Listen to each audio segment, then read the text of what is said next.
Nah, Indonesia kini semakin maju, bos. Kemajuan teknologi pun semakin nampak merata. Tak cuma terpusat di wilayah tengah atau Jawa, namun kini wilayah-wilayah timur Indonesia pun tak kalah sangar. Seperti berita baru-baru ini dikutip dari beberapa sumber berita berikut, diketahui bahwa wilayah timur Indonesia di Nusa Tenggara Barat kini telah berhasil memproduksi bahan bakar ramah lingkungan berupa solar yang berasal dari pengolahan sampah plastik. Mereka kini telah mempunyai mesin pengolah sampah plastik dengan sistem pirolisis. Dan jenis ini baru satu-satunya di dunia dan dioperasikan di NTB, Indonesia. Tak main-main, pengolahan ini pun bukan kelas kaleng-kaleng, bos, tetapi sudah berskala pabrik yang mampu menghasilkan sebanyak 600 liter solar per hari, hasil dari pengolahan sampah. Pabrik pengolahan solar sampah plastik ini pun dikembangkan di Science and Technology Industrial Park atau STI Park, Lombok. Dikatakan bahwa hasil dari pengolahan sampah plastik ini akan menghasilkan geodiesel atau solar yang setara dengan Dexlite yang berstandar Euro 3. Nah, pada hari Sabtu 29 Mei 2021 kemarin pun pabrik ini telah diresmikan langsung pengoperasiannya oleh Wakil Gubernur Nusa Tenggara Barat, yaitu Ibu Siti Rohmi Jalilah. Kemudian Direktur dan Project Manager PT Geotrust Management Andrew Sinclair pun mengatakan bahwa pabrik ini telah dilengkapi dengan mesin berbobot 2 ton yang mampu mengolah sampah plastik sebanyak 1 ton menjadi 400 sampai dengan 600 liter solar per harinya. Mesin ini pun beroperasi selama 8 jam dan memanfaatkan tenaga PLN. Akan tetapi dalam waktu dekat pihaknya pun juga akan menghadirkan mesin berkapasitas 2 ton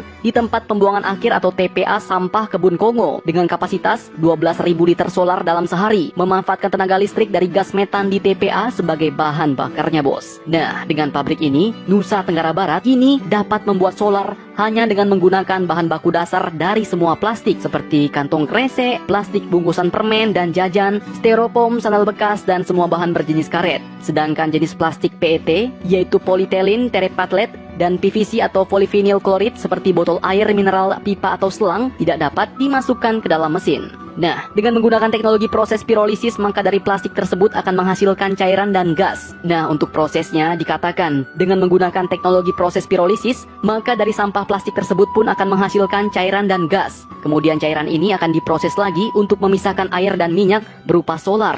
Bahkan sisanya dari proses plastik dapat digunakan untuk bahan baku aspal dan ban. Sedangkan sisa gas di tangki filtrasi dapat disaring dengan keramik sehingga udara yang keluar dari proses ini dapat bersih tanpa polusi. Untuk bahan bakunya mereka pun tidak khawatir lagi, bos, karena sudah bekerja sama dengan bank sampah di NTB, termasuk sumber daya seperti perumahan-perumahan dan lingkungan tempat tinggal masyarakat sudah dikoordinasikan semua. Nah, mantap kan? Jadi bagaimana menurut kalian? Semoga Indonesia bisa semakin maju berkembang pesat terus ya, bos. Jangan lupa komentar, tetaplah kalian barbar dan jangan santuy terus demi Indonesia maju.